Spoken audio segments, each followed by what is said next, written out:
akhirnya masuklah lu ke dunia entertainment yang sesungguhnya, menjadi boy band. Itu ceritanya gimana? Karena itu tadi, karena masih susah kan, tapi udah pelayanan. Nah, pengen untuk memberi diri untuk pelayanan, tetapi karena nggak bisa nyanyi kan, pengen sekolah vokal. Namun sekolah vokal nggak punya uang. Satu ketika ada pemilihan boy band, kalau menang itu ikut boy band dapat sekolah vokalnya. Kondisinya adalah gue harus memilih kan, karena memang Tuhan tahu kali itu cita-cita gue dari dulu kan. Nyampe ke Jakarta tahun 2007 pengen jadi entertainer dan sebagainya. Dan di posisi itu gue ngerasain apa yang dulu gue kejar, ternyata damainya beda. Hai, ini gue Daniel, tetangga kamu. Yuk kita mulai. Akhirnya masuklah lu ke dunia entertainment yang sesungguhnya, menjadi boy band. Itu ceritanya gimana? Karena itu tadi, karena masih susah kan, masih kismin nih. Tapi udah pelayanan. Nah, pengen untuk memberi diri untuk pelayanan, tetapi karena nggak bisa nyanyi kan, pengen sekolah vokal. Namun sekolah vokal nggak punya uang, karena dengan pas-pasan buat hidup aja pas-pasan, apalagi sekolah vokal. Ingat banget dulu sekolah vokal itu yang paling murah 300.000 satu bulan, nggak mampu untuk bayar itu. Akhirnya satu ketika masih dengan semangat yang sama, itu tadi ada pemilihan itu tadi. Boy band kalau menang itu dikontrak dan dibuat jadi artis. Bahkan itu bisa berangkat ke Korea.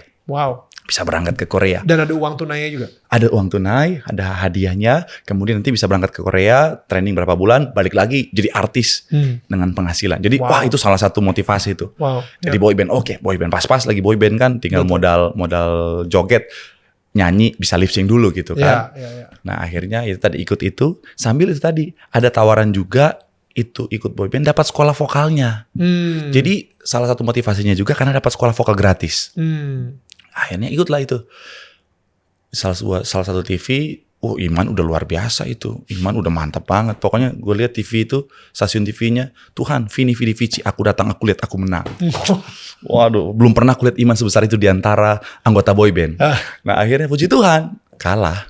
Karena kan gak bisa nyanyi. Tapi akhirnya ada satu yang memang Tuhan arahkan untuk di salah satu agensi yang berbeda, bikin boyband juga. Nah itu dapat sekolah gratis juga untuk vokal dan juga dance. Akhirnya makin semangat, akhirnya gabung di sana jadi boyband. Motivasi utamanya sebenarnya itu tadi sekolah vokal gratisnya itu. Karena untuk melayani. Berapa lama by the way? Apanya? Jadi boybandnya? Dari 2011 udah dipersiapkan. 2013-an. Sorry, 2013 lo jadi boyband. Lo jadi pendeta kapan? 2013 juga kan? Yes, evangelis dulu awalnya. Maksud gue gini, kenapa ketika lo mau dipakai sama Tuhan, kenapa lo malah memilih bukan dipakai sama Tuhan di dunia entertainment, tapi lo malah memilih untuk masuk menjadi evangelis? Di 2013 itu, jadi waktu itu kondisinya adalah gue harus memilih kan, antara tetap di boy band, ada juga solo karirnya, atau jadi benar-benar jadi pendeta full waktu itu diperhadapkan. Nah, Tuhan itu baik banget ya, karena memang Tuhan tahu kali itu cita-cita gue dari dulu kan. Nyampe ke Jakarta tahun 2007 pengen jadi entertainer dan sebagainya. Jadi Tuhan izinkan itu akhirnya berjalan bersama-sama. Jadi sebagai evangelis, udah pelayanan, WL, sekaligus khotbah juga, dan juga dalam dunia entertain dari posisi sebagai boyband tadi. Tuhan izinkan itu, dan di posisi itu gue ngerasain apa yang dulu gue kejar, ternyata damainya beda. Gue di boyband, gue nyanyi, gue dilihat banyak orang, dielulukan banyak orang, diidolakan banyak orang, tapi damai sejahteranya berbeda dengan gue ketika lagi nyanyi di mimbar sebagai worship leader, ketika gue lagi pelayanan, itu damai sejahteranya beda. Padahal kalau mau secara logika manusia, hitungan manusia kan, kemuliaannya, ego kita lebih terpuaskan ketika di boyband, di entertain, kitanya yang jadi center nih. Betul. Tapi damai sejahteranya beda. Makanya gue sampai ngerasa bahwa Tuhan, kok apa yang gue kejar selama ini kok nggak bisa memuaskan apa yang di hati ini ya. Dan akhirnya malah yang gue nggak cari, dunia pelayanan, malah justru bisa membuat gue tuh full gitu. Anyway, akhirnya gue belajar ada satu bagian dalam hati kita yang memang cuma bisa diisi sama Tuhan. Jadi di sini nggak bisa dipenuhi. Tapi ketika dalam Tuhan, itu fullnya luar biasa. Makanya lebih condong ke pelayanan. Tapi kalau misalnya lu emang bisa mengisi kekosongan tersebut di gereja, ya kan bisa jalan dua-duanya tuh. Di boyband juga tetap, di gereja juga tetap gitu. Waktu itu harus memilih. Kenapa? Karena dari beberapa perspektif, itu tadi, gue pernah ada di posisi di mana siangnya gue khotbah di sebuah acara isinya ibu-ibu semuanya, malamnya gue nge-MC, gue boyband, yang hadir sebagian besar ibu-ibu yang tadi siang gue. Wow. Pagi sore mereka sudah. Iya. Jadi akhirnya harus memilih dan memang nggak bisa ada di dua posisi itu saat itu. Jadi akhirnya ya tadi harus memilih salah satu. Memang pertentangan. Kenapa? Karena gue nggak mau pelayanan sekali lagi balik dengan motivasi cari uang. Tapi gue hidup dari boyband, gue hidup dari entertain, dari MC dan lain sebagainya. Jadi jujur pertentangan. PR-nya itu tadi gue taat, gue percaya kalau Tuhan panggil, Tuhan pasti tanggung jawab. Kemudian satu kalimat yang sangat menguatkan dari Ibu Rohani, Ibu Gembala, Ibu Darniati, Ibu bilang begini, Marcel, jangan takut, ikut Tuhan, pasti Tuhan berkati. Karena Tuhan Yesus kita tuh Tuhan Yesus yang kaya raya, Dia sanggup berkati kita, Tuhan pasti pelihara kita. Itu yang menguatkan saya. Akhirnya ya udah, gue tinggalkan semuanya, melayani Tuhan. Wow. Ekstrim banget ya. Lumayan. Ekstrim loh. Lo berarti lu mengundurkan diri dari si boyband. Akhirnya udah nggak lanjut. Kebetulan dengan kontrak selesai nggak perpanjang. Boybandnya sendiri dulu di 2013 masih ada nggak? 2013 masih, dan sambil udah mulai masing-masing solo karir. Makanya gue sempat solo karir juga. Dan akhirnya itu tadi berhenti semuanya. Solo karir tapi nggak lip sync dong. Puji Tuhan. Iya. Karena sudah ada rekaman dan ada autotune, puji Tuhan ya. Kita jujur. Gue pikir karena udah ada les vokal gitu ya, ternyata udah ada. Tidak semudah itu. Iya. Gitu. Oke, pengalaman lu sendiri sebagai pendeta gimana bro? 2013 atau 2014 tadi sampai 2024. Ya selama 10 tahun ini. Yes. How was it? Secara keseluruhan, sukacita, puji Tuhan, ya diberkati, semangat, ya banyak hal yang luar biasa. Nggak sempurna, tapi ya indah. Prosesnya berat, sekolah hidupnya berat, karena mungkin Tuhan izinkan itu supaya bisa ketika khotbah bukan cuma ngomong doang, tapi kesaksian iman ya. Tapi ujung-ujungnya indah, karena itu tadi ya, pertolongan Tuhan yang luar biasa. Challenge-nya apa sih kalau misalnya sebagai pendeta gitu? Mulai dari hal yang sederhana ya, kekecewaan. Karena manusianya. Oh iya. Kan kita masuk pelayanan kan kadang-kadang kita masuk dengan ekspektasi semua yang dalamnya udah malaikat kan. Iya kan? So true. Yes. Kita yang dari dunia kegelapan masuk pelayanan, di bayangan gua tuh ini malaikat semua nih. Karena udah di pelayanan, udah di gereja, gua nih kotor nih. Gua yang hancur, gua masuk di sebuah surganya dunia nih. Artinya ini malaikat-malaikat versi KW supernya mungkin ya. Pada kenyataannya manusia tetap bisa mengecewakan. Dalam ya seperti yang mungkin Brother Dani bilang tadi ya, bahwa malah kadang-kadang tuh kalau di dalam dunia kegelapan kadang-kadang kita bisa ngeliat orang tuh memang ini jahat nih, ini jahat. Tapi kadang-kadang kalau dalam dunia pelayanan kadang-kadang yang jahat bisa casingnya kayak malaikat. Itu yang akhirnya mendidik, membobardir. Wah, tapi itu tadi ya, kekecewaan itu mendewasakan. Pernah?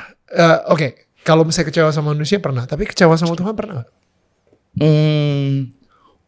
Buat orang yang sudah pernah ngerasain kasih kebaikan Tuhan, kayaknya udah nggak layak lagi buat kecewa sama Tuhan. Karena puji Tuhan begini, karena sudah mengerti, sudah punya pemahaman. Kenapa ada banyak orang kecewa sama Tuhan? Karena pemahaman mereka keliru. Oke. Contoh sederhana begini, ada banyak orang kecewa sama Tuhan karena dia ikut Tuhan. Kok ikut Tuhan kok gak diberkati? Ikut Tuhan kok masih hidup susah? Nah, kenapa gue tadi hidup susah gak kecewa? Karena gue tahu ini adalah proses Tuhan untuk mendidik gue. Ini semuanya untuk mendatangkan kebaikan. Rancangan Tuhan, rancangan damai sejahtera. Allah Tuhan bekerja dalam segala sesuatu untuk mendatangkan kebaikan. Jadi di masa sukar pun kita gak usah kecewa sama Tuhan karena kita tahu ini baik buat kita. Ini untuk mendatangkan untuk kebaikan buat kita. Jadi ketika masuk dalam dunia pelayanan, masa sukar gak kecewa karena itu baik. Ketika masuk dalam dunia pelayanan ngelihat orang-orang yang ternyata lebih parah daripada orang-orang di luar, gak kecewa karena Tuhan udah bilang kan, pemahamannya udah jelas. Jangan berharap sama manusia, jangan lihat manusianya, tapi tetap lihat Tuhannya. Banyak orang kecewa karena tadi pemahamannya salah, ekspektasinya salah. Akhirnya kalau misalnya nih ada yang lagi nonton dan dia lagi sedang kecewa sama Tuhan, whatever it is, dia punya bisnisnya baru gagal atau whatever, dan dia ngerasa, wah Tuhan kenapa engkau mengizinkan ini terjadi sama diriku? Aku kecewa padamu. You know? Oke, buat kamu yang lagi merasa kecewa sama Tuhan, kamu kecewa karena mungkin kamu berpikir apa yang sementara kau terima ini buruk, makanya kau kecewa. Saya mau bilang ya, yang kau terima hari ini, yang Tuhan izinkan terjadi hari ini itu baik. Jadi jangan kecewa, tapi bersyukurlah karena ada saat di mana kau akan melihat bahwa semuanya ini mendatangkan kebaikan dalam hidup. Mungkin hari ini kita nggak ngerti, tapi akan ada saat di mana kau berterima kasih sama Tuhan dengan setiap proses yang sementara Tuhan izinkan hari ini. Karena contoh, proses yang berbulan-bulan nangis tadi, itu ternyata membawa gua pada kehidupan yang baru, memberi diri, dan akhirnya apa? Mencapai pada rancangan Tuhan. Kalau nggak ada proses itu, nggak ada proses memberi diri melayani, nggak ada proses menjadi hamba Tuhan, nggak ada proses jadi pendeta takjil, nggak ada proses bisa ketemu dengan evangelis Daniel Mananta. Haleluya. Gua nah ini nih, gue pengen tahu deh secara doktrin gitu ya. Lo ngerasa ginjal dan hati tadi itu tidak berfungsi semaksimal itu diizinkan oleh Tuhan atau Tuhan yang menyebabkan itu? Diizinkan Tuhan, bukan Tuhan yang menyebabkan. Karena kan Tuhan kasih kita free will. Tuhan kasih kita free will dan gaya hidup gue yang menyebabkan itu semuanya. Gue lah yang akhirnya menyebabkan itu semuanya. Dan Tuhan mengizinkan. Ya Tuhan mengizinkan. Dan itu semua baik supaya itu tadi. Gue memberi diri untuk Tuhan. Kadang-kadang Tuhan tuh izinkan sesuatu yang tampak buruk untuk membuat kita sadar. Gue kemarin baru khotbah tentang gue membiarkan anak gue kejepit di pintu. Wow. Gue udah bilang nih, jangan. Tapi dia nggak mau denger, dia ngeyel.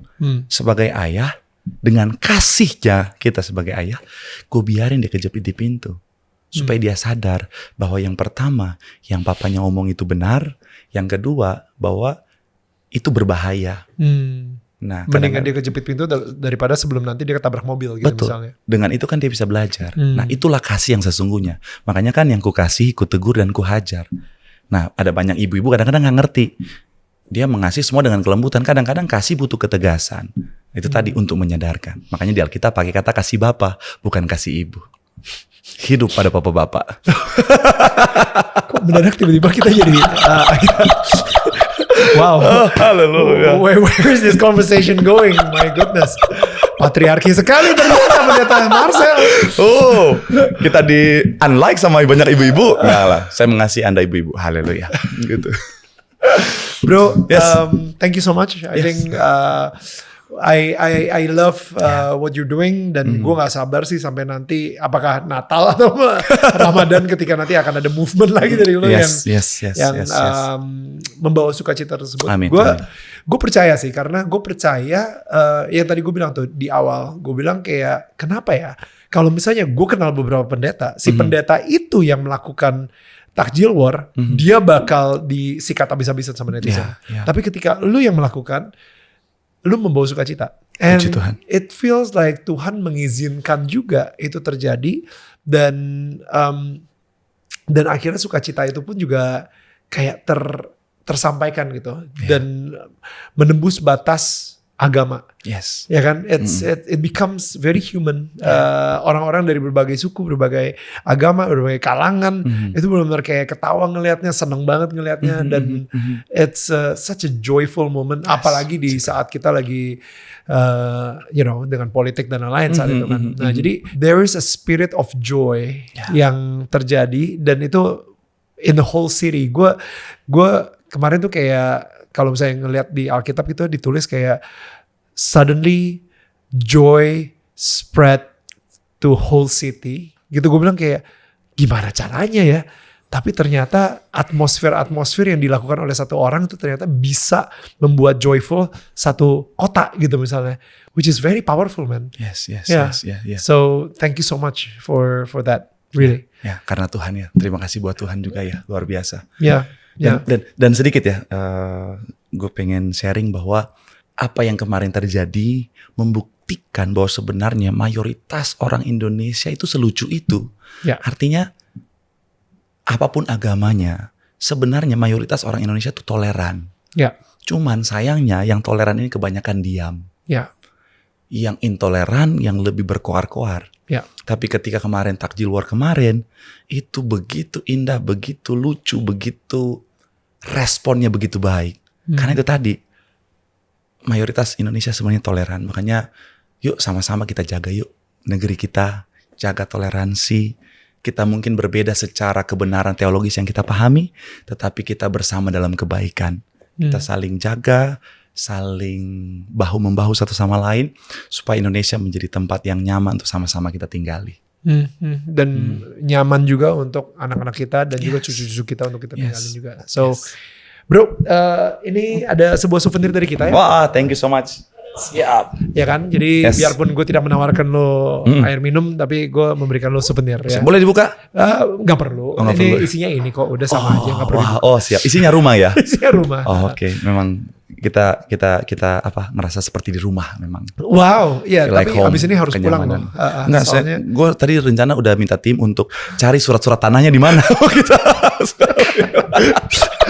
Bro, tapi kalau filosofi di balik ini kan ini ada lilinnya, lu bisa masukin lilin di sini, dan terang yang ada di rumah lu bisa menerangi tetangga-tetangga sekitar juga. Betul. So keep being the light, karena terang atau that joy that you brought itu bukan cuma mengelilingi tetangga-tetangga lu, tapi tetangga-tetangga di seluruh Indonesia. So keep doing what you do. So thank you. Thank you so much, Semangat Marcel. terus. Pendeta Marcel, it's amazing, it's an honor untuk gue ngobrol sama Pendeta Marcel, dan mudah-mudahan kalian juga enjoy obrolan kita. Emang agak dalam beberapa topik gitu ya, tapi I hope you can enjoy it as well. Dan kita ketemu lagi dengan tetangga yang gak kalah hebatnya. So, tetangga saling menyangga, bukan menyanggah. See you guys, bye.